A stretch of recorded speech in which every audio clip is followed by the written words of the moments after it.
ಹುಮ್ನಾಬಾದ್ ನೌಕರ ಭವನದಲ್ಲಿ ಮೇ 16ರಂದು ಅಖಿಲ ಭಾರತೀಯ ಟೋಕರಿ ಕೋಳಿ ಸಮಾಜ ವತಿಯಿಂದ ಸಾಧಕರಿಗೆ ಸನ್ಮಾನ ಸಮಾರಂಭ ಆಯೋಜನೆ ಮಾಡಲಾಗಿದೆ ಎಂದು ಸಮಾಜ ಮುಖಂಡರು ತಿಳಿಸಿದ್ದಾರೆ. ಹುಮ್ನಾಬಾದ್ ಪಟ್ಟಣದಲ್ಲಿ ನಡೆದ ಸುದ್ದಿಗೋಷ್ಠಿಯಲ್ಲಿ ಮಾತನಾಡಿದ ಅವರು, ಮೇ 16ರಂದು ಸನ್ಮಾನ ಕಾರ್ಯಕ್ರಮ ಆಯೋಜನೆ ಮಾಡಲಾಗಿದೆ ಎಂದು ಮಾಹಿತಿ ನೀಡಿದರು. ಈ ಸುದ್ದಿಗೋಷ್ಠಿಯಲ್ಲಿ ಜಿಲ್ಲಾಧ್ಯಕ್ಷ ಅಶೋಕ್ ಕೋಳಿ ಅಣಕುಣಿ, ತಾಲೂಕು ಅಧ್ಯಕ್ಷರಾದ ಶರಣು ಕಂದಗೋಳ್, ತಾಲೂಕಾ ಯುವ ಘಟಕದ ಅಧ್ಯಕ್ಷ ದಯಾನಂದ ಮೇತ್ರಿ, ಯುವ ಘಟಕದ ಅಧ್ಯಕ್ಷ ರಾಜ್ಕುಮಾರ್ ಡೆಬ್ಬಿ, ಗೌರವ ಅಧ್ಯಕ್ಷ ಅನಿಲ್ ಪಲ್ಲರಿ, ಯುವ ಘಟಕದ ತಾಲೂಕು ಉಪಾಧ್ಯಕ್ಷ ಸಿದ್ದಲಿಂಗಯ್ಯನವರು, ಸುಧಾಮ್ ಘಂಟೆ, ಅಗ್ನೇಶ್ ನಲ್ಲೆ ಸೇರಿದಂತೆ ಇನ್ನಿತರ ಸುದ್ದಿಗೋಷ್ಠಿಯಲ್ಲಿ ಭಾಗವಹಿಸಿದರು. ವಿದ್ಯಾಸಾಗರ್, ರಾಜ್ಯ 32 ಕನ್ನಡ ನ್ಯೂಸ್, ಹುಮ್ನಾಬಾದ್. ನಮಸ್ಕಾರ. ಅನಿಲ್ ಪಲ್ಲೇರಿ, ಗೌರವ ಅಧ್ಯಕ್ಷ ಅಖಿಲ ಭಾರತೀಯ ಟೋಕರಿ ಕೋಳಿ ಸಮಾಜ ಹುಮ್ನಾಬಾದ್ ತಾಲೂಕು. ಈಗಾಗಲೇ ನಮ್ಮ ಅಧ್ಯಕ್ಷರು ಮತ್ತು ನಮ್ಮ ಯುವ ಸೇನಾ ಅಧ್ಯಕ್ಷರು ಹೇಳಿದಂತೆ ನಾವು ಬರುವ 16ರಂದು ಟೋಕರಿ ಕೋಳಿ ಅಖಿಲ ಭಾರತೀಯ ಟೋಕರಿ ಕೋಳಿ ಸಮಾಜ ವತಿಯಿಂದ ಒಂದು ಸನ್ಮಾನ ಕಾರ್ಯಕ್ರಮ ಇಟ್ಕೊಂಡಿವಿ.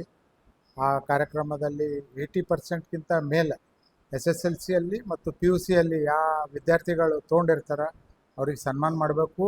ಆಮೇಲೆ ಯಾರು ನಮ್ಮಲ್ಲಿ ಪ್ರಮೋಷನ್ ತೊಗೊಂಡಾರ ಸಮಾಜದವರು ಅವರು, ಆಮೇಲೆ ರಿಟೈರ್ಮೆಂಟ್ ಆದವರಿಗೆ ಎಲ್ಲ ನಮ್ಮ ಸಮಾಜ ಬುದ್ಧಿಜೀವಿಗಳು ಮತ್ತು ನಮ್ಮ ಸಮಾಜ ಎಲ್ಲ ಗುರುಗಳು ಮತ್ತೆಲ್ಲ ನಮ್ಮ ಸಮಾಜ ಯಾರು ಭೀ ಗಣ್ಯರು ಅದಾರ ಎಲ್ಲರೂ ಈ ಕಾರ್ಯಕ್ರಮದಾಗ ಸಹಕರಿಸಬೇಕು. ಮತ್ತು ನಮ್ಮ ಸಮಾಜ ವತಿಯಿಂದ ಮತ್ತೊಮ್ಮೆ ನಾ ಎಲ್ಲರಿಗೆ ಕಳಕಳಿ ಮನವಿ ಮಾಡ್ತೀನಿ, ಈ ಕಾರ್ಯಕ್ರಮ ಯಶಸ್ವಿ ಮಾಡಿಕೊಡ್ಬೇಕಂತ ಕೇಳ್ಕೊಳ್ತೀನಿ. ಓದಿರುವ 80%ಕ್ಕಿಂತ ಹೆಚ್ಚು ಅಂಕ ಪಡೆದ ನಮ್ಮ ಟೋಕರಿ ಕೋಳಿ ಸಮಾಜದವರಿಗೆ ಸನ್ಮಾನ ಕಾರ್ಯಕ್ರಮ ಇಟ್ಕೊಳ್ಳಲಾಗಿದೆ. ಅಖಿಲ ಭಾರತ ಟೋಕರಿ ಕೋಳಿ ಸಮಾಜ ಹಾಗೂ ಅಖಿಲ ಭಾರತ ಟೋಕರಿ ಕೋಳಿ ಯುವ ಸಂಘದ ವತಿಯಿಂದ ಈ ಸನ್ಮಾನವನ್ನು ಕೇವಲ ನಮ್ಮ ಸಮಾಜ ಬಾಂಧವರೇ, ಸಮಾಜ ಮಕ್ಕಳಿಗೆ ಮಾತ್ರ ಇಟ್ಕೊಂಡಿದ್ದು. 80% ಹೆಚ್ಚಾಗಿ ತಗೊಂಡಿದ್ದ ಎಲ್ಲ ವಿದ್ಯಾರ್ಥಿಗಳು ಹಾಗೂ ಅವರ ಪಾಲಕರು ಅವತ್ತೆಲ್ಲ ಆಗಮಿಸಿ ಆ ಸನ್ಮಾನ ಕಾರ್ಯಕ್ರಮಕ್ಕೆ ಯಶಸ್ವಿ ಮಾಡಿಕೊಡ್ಬೇಕಾಗಿ ವಿನಂತಿ. ನಂದು ಶರಣು ಕಂದುಗೋಳ್ ಅಂತೇಳಿ ಅಖಿಲ ಭಾರತ ಟೋಕರಿ ಕೋಳಿ ಸಮಾಜ ತಾಲೂಕು ಅಧ್ಯಕ್ಷನಾಗಿದ್ದೇನೆ. ನಮಸ್ಕಾರ. ಸಮಾಜ ಬಾಂಧವರಿಗೆ ದಿನಾಂಕ 16/5/2026ರಂದು SSLC ಮತ್ತು PUC 80%ಕ್ಕಿಂತ ಹೆಚ್ಚಿಗೆ ಅಂಕ ಪಡೆದಂಥ ವಿದ್ಯಾರ್ಥಿಗಳಿಗೆ ಸನ್ಮಾನ ಸಮಾರಂಭವನ್ನು ಅಖಿಲ ಭಾರತೀಯ ಟೋಕರಿ ಕೋಳಿ ಸಮಾಜ ಹುಮ್ನಾಬಾದ್ ಘಟಕ ವತಿಯಿಂದ ಹಮ್ಮಿಕೊಂಡಿದ್ದಾರೆ. ಈ ಕಾರ್ಯಕ್ರಮಕ್ಕೆ ಸಮಾಜದ ಹಿರಿಯರು ಹಾಗೂ ಸಮಾಜದ ಪೂಜ್ಯ ಗುರುಗಳು ಆಗಮಿಸ್ತಾ ಇದ್ದಾರೆ. ಹಾಗೂ ಇನ್ನಿತರ ವಿವಿಧ ಕ್ಷೇತ್ರದಲ್ಲಿ ಸಾಧನೆಗೈದ ಸಮಾಜದ ಹಿರಿಯ ಅಧಿಕಾರಿಗಳನ್ನು ಸನ್ಮಾನ ಕಾರ್ಯಕ್ರಮ ಇದೆ.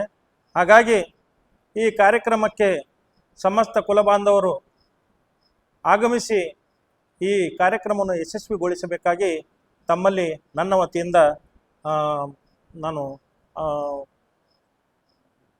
ಮನವಿ ಮಾಡಿಕೊಳ್ತಾ ಇದ್ದೇನೆ. ನಮಸ್ಕಾರ. ಅಖಿಲ ಭಾರತ ಟೋಕರಿ ಕೋಳಿ ಯುವ ಸೇನೆ ತಾಲೂಕಾ ಅಧ್ಯಕ್ಷ ದಯಾನಂದ್ ಮೇತ್ರಿ. ನಾವು ಪ್ಲೇಸ್ಮೆಂಟ್ ಮಾಡೋದೇನಂದ್ರೆ PUC ಮತ್ತು SSLC 80%ಕ್ಕಿಂತ ಜಾಸ್ತಿ ತೊಗೊಂಡವರಿಗೆ ಇಡೀ ನಮ್ಮ ಹುಮ್ನಾಬಾದ್ ವಿಧಾನಸಭಾ ಕ್ಷೇತ್ರದಿಂದ ನಮ್ಮ ಕೋಲಿ ಸಮಾಜ ವತಿಯಿಂದ ಏನದ ಅಂದ್ರೆ ಎಲ್ಲರಿಗೆ ನಾವು ಸನ್ಮಾನ ಕಾರ್ಯಕ್ರಮ ಒಂದು ಮಾಡ್ಲತ್ತಿದ್ದೆವು. ಅದಕ್ಕೆ ಸಮಾಜ ಕುಲ ಬಾಂಧವರು ಎಲ್ಲರೂ ಇದಕ್ಕೆ ಕೈ ಜೋಡಿಸ್ಬೇಕು. ಹಾಗೆ ನಮ್ಮ ಸಮಾಜ ಮುಖಂಡರು ಕೈ ಜೋಡಿಸ್ಬೇಕು. ಇದು ಇಲ್ಲಿ ತನಕ ಯಾವುದು ನಾವು ಭಾಳ ದಿವಸ ಆಯಿತು ಯಾವುದೂ ಪ್ರೋಗ್ರಾಮ್ ಮಾಡಿಲ್ಲ. ಹೀಗಾಗಿ ನಮ್ಮ ಸಮಾಜದವರಿಗೆಲ್ಲ ಒಂದು ಕಡೆ ಕೂಡಿಸಿ ಒಂದು ಸಮಾವೇಶ ಮಾಡಬೇಕು. ಒಂದು ಸಮಾಜದಾಗ ಒಂದು ಎಲ್ಲ ಯುವಕರಿಗೆ ಒಂದು ಏನದಂದ್ರೆ ಮಾಡುವಂಥ ಕೆಲಸ ಮಾಡ್ಬೇಕಂತ. ಮತ್ತು ನಾವು ಈಗ ನಮ್ಮ ಸಮಾಜದಾಗ ಯಾವುದೇ ಡಿಪಾರ್ಟ್ಮೆಂಟಲ್ಲಿ ರಿಟೈರ್ಡ್ ಆದವರಿಗೆ ಮತ್ತು ಪ್ರಮೋಷನ್ ಆದವರಿಗೆ ಅವರಿಗೂ ಸನ್ಮಾನ ಕಾರ್ಯಕ್ರಮ ಮಾಡ್ಬೇಕಂತ ವಿಚಾರ ಮಾಡಿದೆವು. ಹೀಗಾಗಿ ಎಲ್ಲ ಸಮಾಜ ಕುಲ ಬಾಂಧವರು ಇದಕ್ಕೆ ನಮ್ಗೆ ಕೈ ಜೋಡಿಸ್ಬೇಕು. ಈ ಫಂಕ್ಷನ್ಗೆ ಏನಂದ್ರೆ ಯಶಸ್ವಿ ಮಾಡಿಕೊಡ್ಬೇಕಂತ ತಮ್ಮಲ್ಲಿ ಕಳಕಳಿಯಿಂದ ವಿನಂತಿ ಮಾಡ್ತೀನಿ. SSLC ಹಾಗೂ ಮತ್ತು PUC ಮತ್ತು ಅದೇ ರೀತಿ ಟಾಪರ್ 5 ಜನ ಏನಿದ್ದಾರೆ ಅವರಿಗೆ ಬೆಳ್ಳಿ ಕೊಯ್ನನ್ನು ವಿತರಣೆ ಮಾಡ್ಬೇಕಂತ ವಿಚಾರ ಮಾಡಿದೆವು. ಮತ್ತು ಇಷ್ಟೇ. ಕಾರ್ಯಕ್ರಮದಲ್ಲಿ ನಮ್ಮ ಹುಮ್ನಾಬಾದ್ ದಂಡಾಧಿಕಾರಿ ಅವರು ಮತ್ತು DSP ಸರ್ ಅವರು ಮತ್ತು ನಮ್ಮ ಸಮಾಜ ಗುರುಗಳಿಗೆ ಕರೆಸಿ ಒಂದು ಕಾರ್ಯಕ್ರಮ ಮಾಡ್ಬೇಕಂತ ವಿಚಾರ ಮಾಡಿದ್ವಿ.